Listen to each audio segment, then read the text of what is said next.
네, 반갑습니다. 퓨어 스토리지 코리아에서 기술 총괄하고 있는 김영석입니다. 반갑습니다.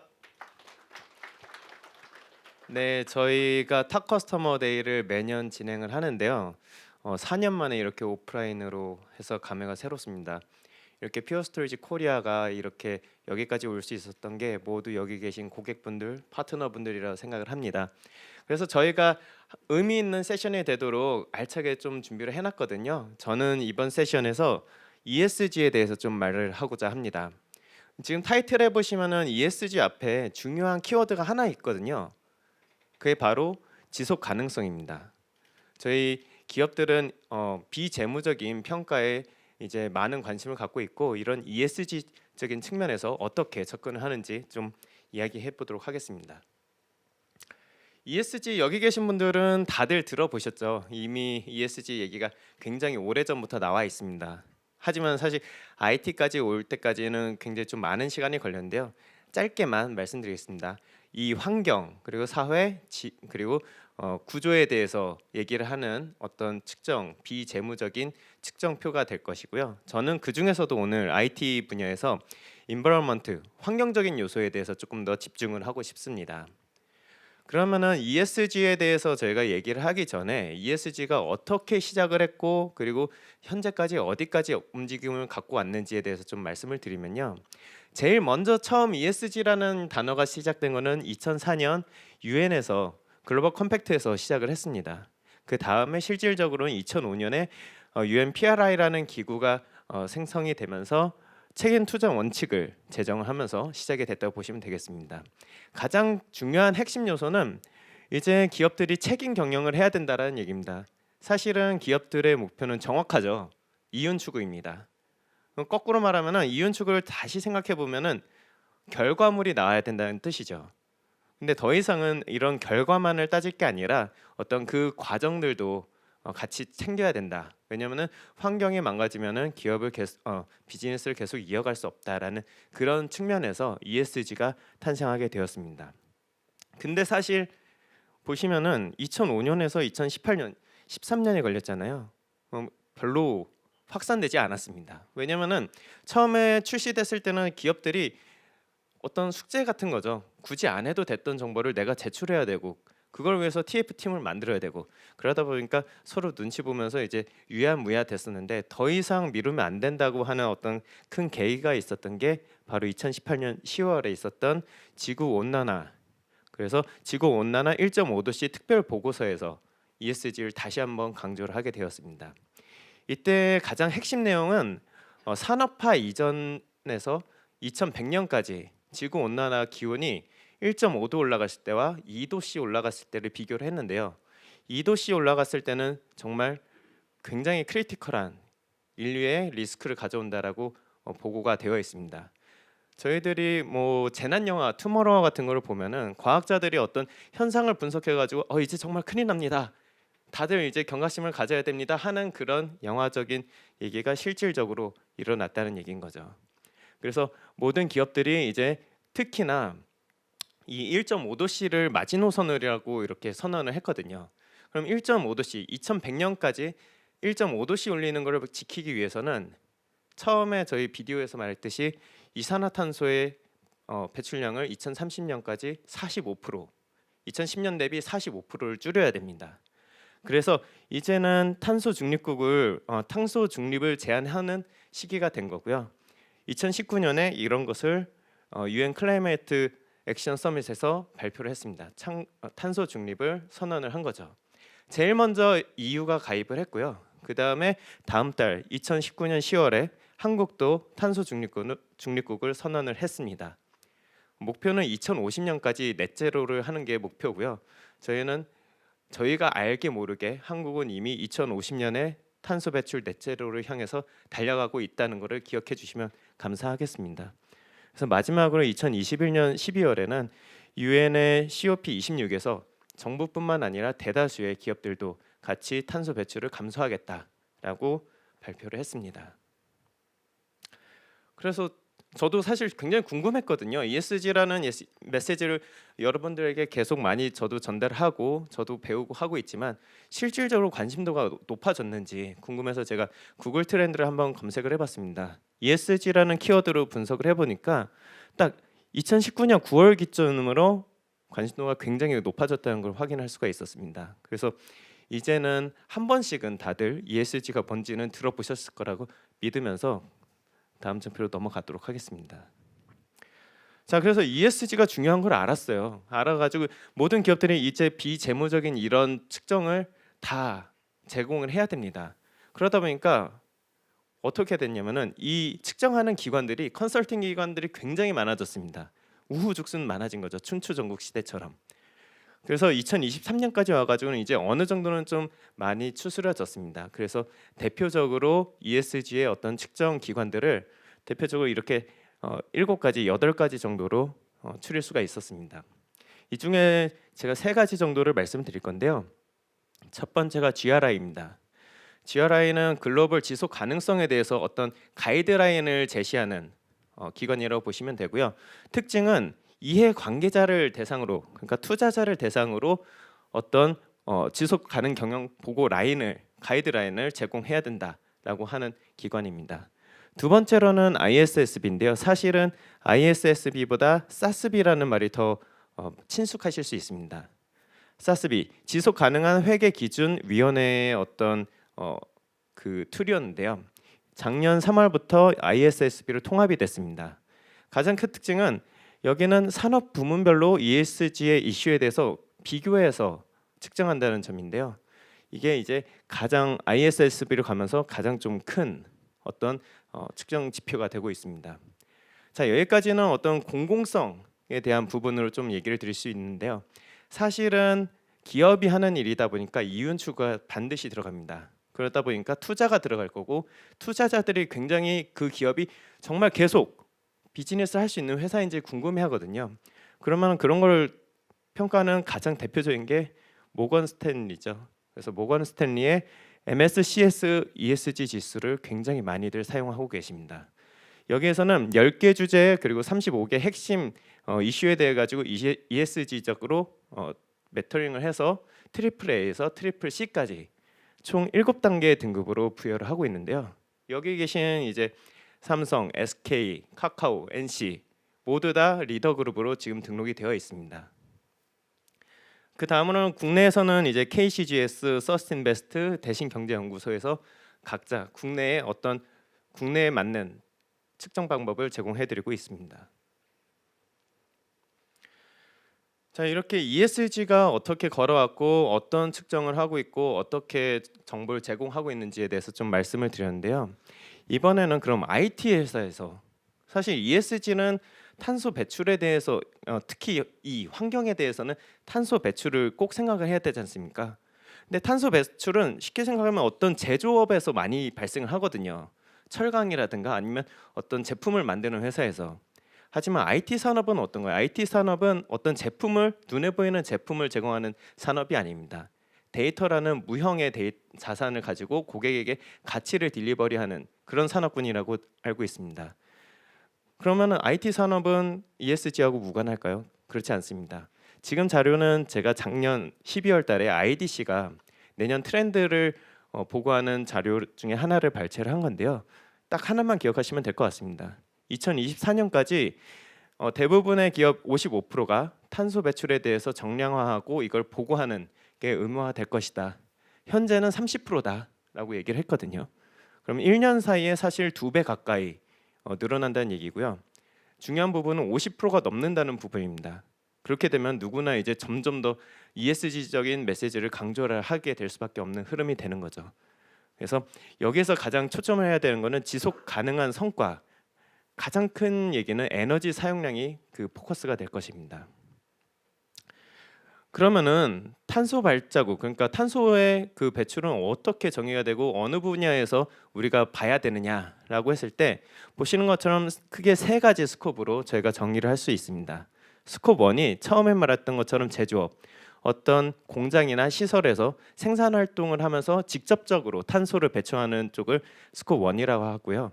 저희 IT 분야에서는 데이터 센터가 바로 이 스콥 1에 해당되게 되어 있습니다.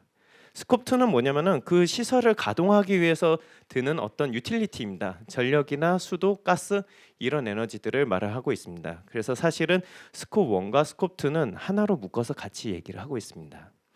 그다음 마지막 스콥 3인데요. 스콥 3가 어떤 제품이 나와서 이 밸류 체인 이게 생산되고 관리되고 소비되는 활동에 들어가는 모든 탄소 배출량을 스콥 3로 얘기를 하고 있습니다.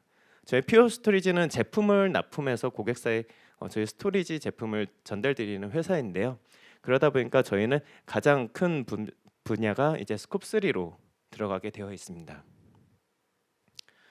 그래서 퓨어 스토리지도 이제 ESG 레포트를 작년 6월에 처음으로 보고를 했는데요. 거기에 당연히 저희 목표가 들어 있습니다. 목표는 보시면은 2020년 대비 2030년까지 스콥 1, 2에서는 50% 탄소 배출을 절감하겠다.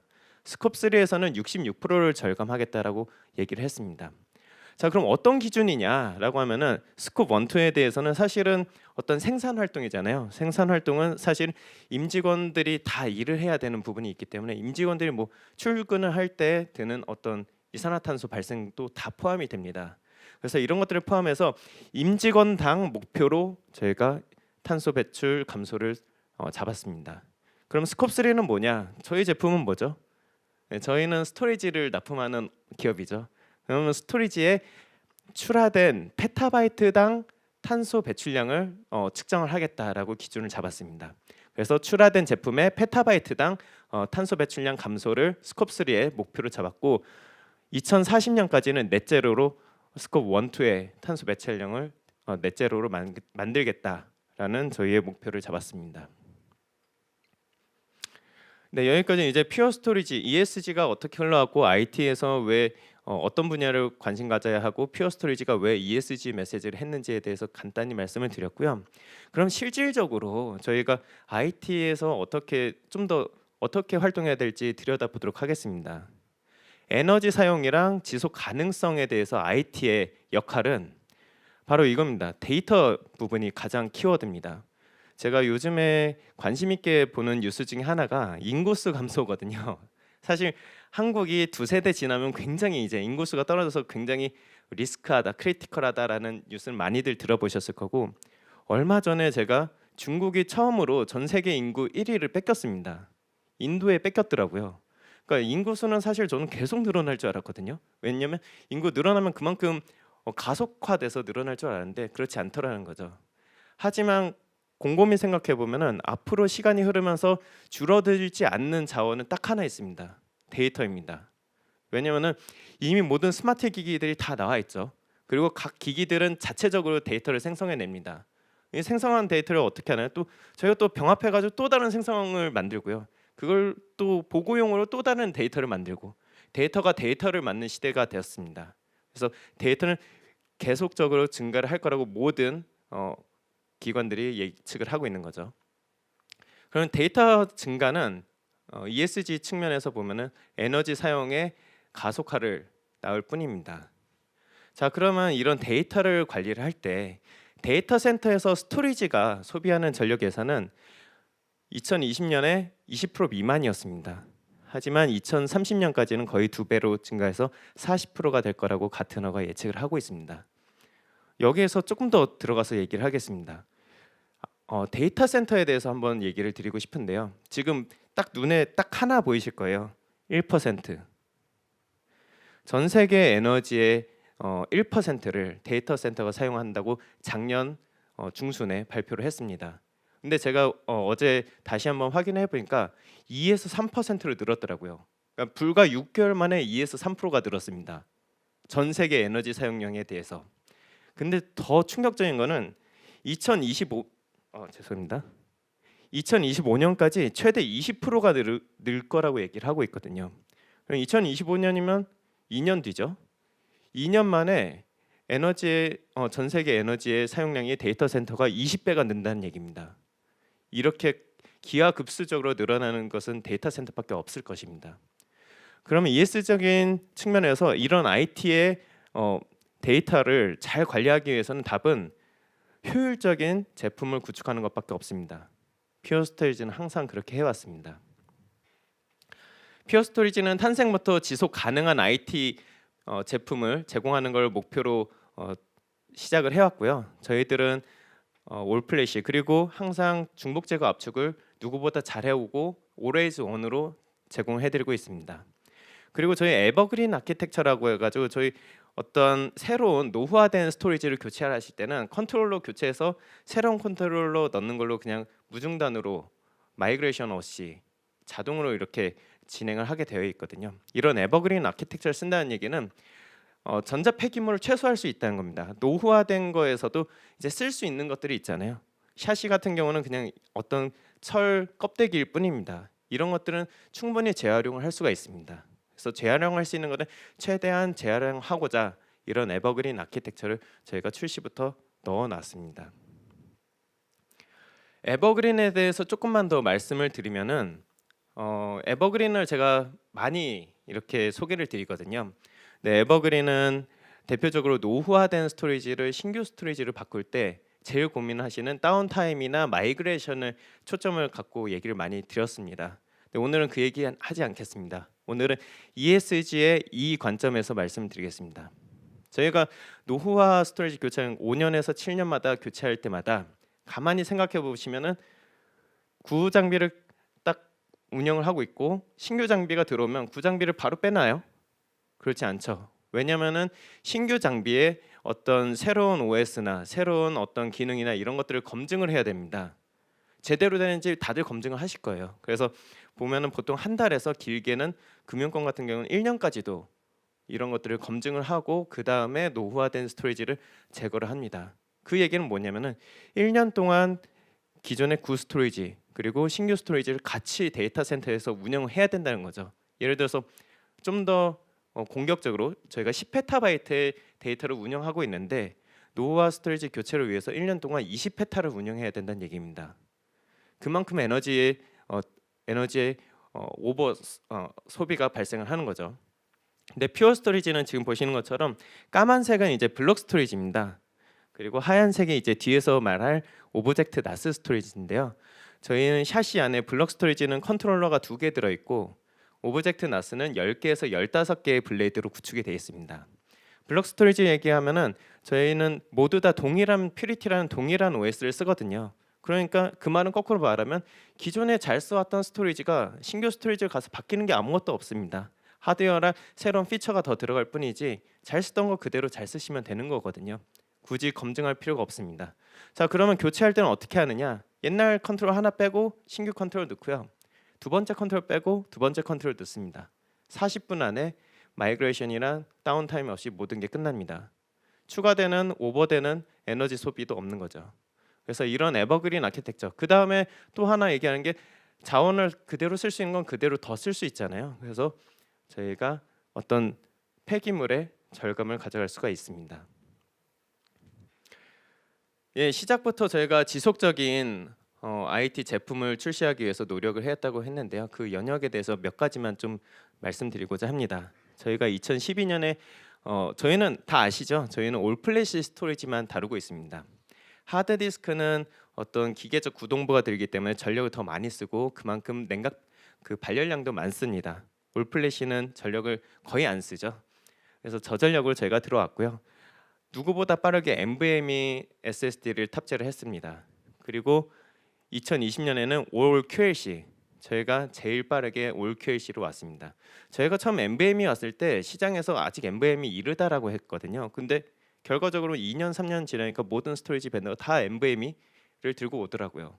저희가 2020년에 올 QLC 얘기했습니다. 3년 지났기 때문에 아마도 올해나 내년쯤에는 모든 스토리지 벤더가 QLC를 얘기하는 시대가 올 거라고 저는 믿습니다. 이렇게 저희가 빠르게 하드웨어에 대해서 저희가 발전해 나가고 있고요. 소프트웨어적으로는 저희 Always On으로 데이터 중복 제거 압축을 합니다. 기술적으로만 살짝만 말하겠습니다. 저희가 512바이트 단위로 중복 제거를 하는데요. 그 다음으로 하는 경쟁사의 가장 작은 단위가 4kb입니다. 이미 저희가 8배 촘촘합니다. 그만큼 데이터를 잘 절감한다는 얘기고요. 그 다음에는 2017년에 저희가 다이렉트 플래시라는 것을 출시를 했습니다. 앞에 김민철 전무가 얘기한 것처럼 저희는 하드웨어와 소프트웨어를 같이 개발하고 있습니다. 그 말은 뭐냐면 일반적인 커머디티 SSD를 쓰고 거기다 스토리지에 소프트웨어를 얹을 때는 이 커머디티 하드웨어를 극한까지 쓸 수가 없습니다. 왜냐하면 보편적으로 일반적으로 쓸 수 있어야 되기 때문에 보통 60% 정도, 70% 정도를 씁니다. 하지만 저희는 하드웨어와 소프트웨어를 같이 개발하기 때문에 정말 극한까지 씁니다. 그 얘기는 성능에 대한 효율성이 극한이고 그리고 거꾸로 에너지의 효율성도 극한이라는 것을 얘기를 하고 있습니다. 그래서 이러한 아키텍처와 제품을 가지고 저희가 작년에 ESG 레포트를 발표를 했을 때요. 타사 올플래시 경쟁 대비 80%더 낮은 탄소 배출량 그리고 에너지 절감률을 보고할 수가 있었습니다. 네, 지금 장표는 이제 저희 ESG 레포트에 들어있는 실질적인 어떤 에너지 절감 효과입니다. 작아서 잘 안 보이실 텐데요. 왼쪽에 두 개가 올플래시 블록 스토리지고요. 오른쪽 게 오브젝트 나스 스토리지입니다. 딱 보셔도 저희 퓨어 스토리지 막혀 있는 게 굉장히 낮은 쪽으로 들어있죠. 저희가 75%에서 85% 올플래시 경쟁사 대비 경쟁력을 갖고 있습니다. 에너지만 데이터 센터에서 사실은 전력으로 저희가 TCO 분석을 해서 전달을 드리거든요. 고객분들께 제한이 들어오면은 요청하지 않으셔도 전력이랑 발열량을 냉각으로 환산을 하고 그리고 렉 상면을 환산을 해서 제공을 드립니다. 사실 전력은 저희가 굉장히 쌉니다. 한국이 한전에서 굉장히 싸게 납품을 하고 있거든요. 그래서 전력에 대해서는 큰 관심이 없으세요. 근데 한국에서 제일 중요한 자원은 뭡니까? 이 좁은 땅덩어리에 결국은 부동산이지 않습니까? 데이터 센터도 기하급수적으로 늘릴 수가 없거든요. 그래서 데이터 센터 안에서도 다시 재배치하고 이런 상면에 대한 고민을 많이들 하고 계세요. 상면에 대해서 한번 얘기를 해볼까요? 지금 두 가지로 예시를 들었습니다. 1페타바이트를 구축했을 때 예시고요. 하드디스크로만 제가 예시를 잡았습니다. 왼쪽은 이제 사타 디스크로 구축한 사례입니다. 사타 디스크 제일 큰 게 지금 16테라바이트거든요. 오른쪽은 사스 디스크입니다. 1.2테라가 제일 큰 사스 디스크입니다. 저희는 지금 50테라 미디어를 제공드리고 있고요. 올 말에는 144테라 미디어를 제공을 드릴 겁니다. 압도적으로 높은 고밀도, 고집적도를 저희가 제공드리는 거죠. 그리고 저희 중복제거가 항상 된다고 했잖아요. 가장 낮은 수치가 저희가 2대1입니다. 일반적으로 가상화나 이쪽에서는 7대1까지 나오고요. DB 같은 경우는 5대1까지도 나오고 있습니다. 이렇게 구축하면은 사스 디스크 대비하면은 약 10배의 상면 공간을 절감하실 수가 있습니다. 자, 그러면 이런 전력과 발열량 그리고 렉 상면에 대한 부분을 ESG 측면으로 탄소 배출 측면으로 환산하면 어떻게 될까요? 5년을 운영했다고 가정을 하면은 레거시 환경에서는 이산화탄소를 약 792톤 배출하는 효과가 있습니다. 하지만 퓨어 스토리를 쓰시면은 80톤 정도 10배 감소를 할 수 있습니다. 에너지 볼까요? 에너지는 1.87 메가 킬로와트시를 사용할 수 있습니다. 퓨어 스토리지는 0.18 메가 킬로와트시 10배입니다. 렉 상면도 동일하게 48유에서 5유 약 10배의 효과를 가져가실 수가 있습니다. 이런 것들을 통해서 저희가 ESG를 보고서의 목표를 이루고자 달려가고 있습니다. 예, 이제 마지막 장표입니다. 제가 말씀드리고 싶은 거는 IT 환경에서도 ESG를 이제 더 이상 무시할 수 없는 상황이 됐고 언젠가는 2050년까지 넷제로를 만들기 위해서는 분명히 저희가 언젠가는 ESG적인 어떤 측정을 해야 될 것입니다. 그럼 IT에서는 두 가지를 걱정하면 되는 거죠. 데이터 센터의 에너지 절감 그리고 전자 폐기물 절감입니다. 퓨어 스토리지를 사용하시면은 퓨어 스토리지의 고집적도 그리고 앞선 기술을 사용하시면은 50테라의 QLC 디스크 그리고 Always On 중복 제거 압축을 해서 타사 대비 올 플래시 대비 약 75%의 탄소 배출이랑 에너지 절감 효과를 가져갈 수 있습니다. 전자 폐기물은 에버그린 아키텍처를 말씀드렸잖아요. 사용할 수 있는 아키텍처 그대로 저희가 샤시를 그대로 사용할 수 있습니다. 그리고 구장비와 신장비를 같이 오버랩해서 데이터 센터에서 운영하실 필요가 없습니다.